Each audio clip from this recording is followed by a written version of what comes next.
बीडमधील अल्पवयीन मुलीच्या लैंगिक अत्याचार प्रकरणी आंदोलकांनी पोलीस तपास यंत्रणेला आपल्या मागण्यांचं पत्र सादर केलं। या प्रकरणातील दोन्ही शिक्षक अद्यापही फरार असून फरार शिक्षकांना अटक करण्याच्या मागणीसाठी पक्ष संघटना आणि पालकांनी क्लासेसच्या गेटला लावण्यात आलेल्या आरोपी शिक्षकाच्या फोटोला काळं भासून ठिय्या आंदोलन केलं। दरम्यान पोलीस अधीक्षक कार्यालयामध्ये वरिष्ठ अधिकाऱ्यांनी भेट घेतली। या प्रकरणातील दोन फरार शिक्षकांना अटक न केल्यास सोमवारी बीड बंदची हाक देण्यात आली आहे। या प्रकरणातील आरोपींना राजकीय पाठबळ असल्याने ते फरार होण्यात यशस्वी झाले।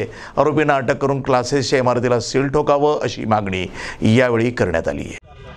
15 वर्षापासून ह्या विजय पवारच्या कोचिंग क्लासेस बीडमध्ये नाही तर पूर्ण तालुक्यामध्ये ठिकठिकाणी त्यांनी ओपन करून ठेवलेला आहे। तर ह्याच्यामध्ये आता आज प्रकरण समोर आलं। ह्याच्यामध्ये आणखी किती महिलांचे बळी गेलेत तर ह्याची आमची प्रामुख्याने मागणी आहे की ह्याची सीडीआर चौकशी झाली पाहिजे। सीबीआयने हा गुन्हा हातामध्ये घेतला पाहिजे।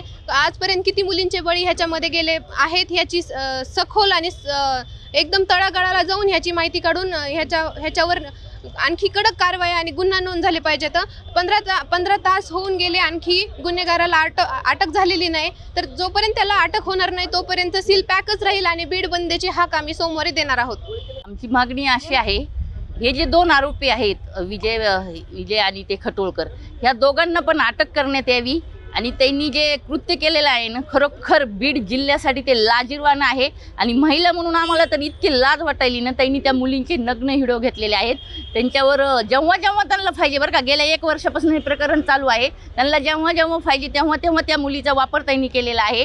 आणि खरोखर त्या मुलीनं डेअरिंग करून ह्यांच्या विरुद्धात जे इथं तक्रार दाखल केली तिचं आम्ही अभिनंदनच करतो। तिचं नाव आम्ही कुणालाच सांगणार नाहीत। तिचे पालक थोडेसे नर्वस झालेले आहेत की आमच्या मुलीची बदनामी होईल, पण तुमच्या माध्यमातून मी त्यांनाही एक सांगू इच्छिते की आम्ही तुमच्या मुलीचं नाव बाहेर येऊ देणार नाही, तर त्याची तुम्ही काळजी करू नका। पण ह्या प्रकरणाला वाचा फुटली आणि आमची मागणी असेल की पोलीस प्रशासनाने ह्या दोघांना तात्काळ अटक करावी। जितकी त्यांना फास्ट प्रक्रिया करता येईल तेवढी फास्ट प्रक्रिया करावी आणि त्या दोघांना अटक जर झाली ना तर बीडसाठी खरोखरच एक चांगला मेसेज जाईल की पोलीस प्रशासन सर्वसामान्याच्या बाजूनं पण आहे।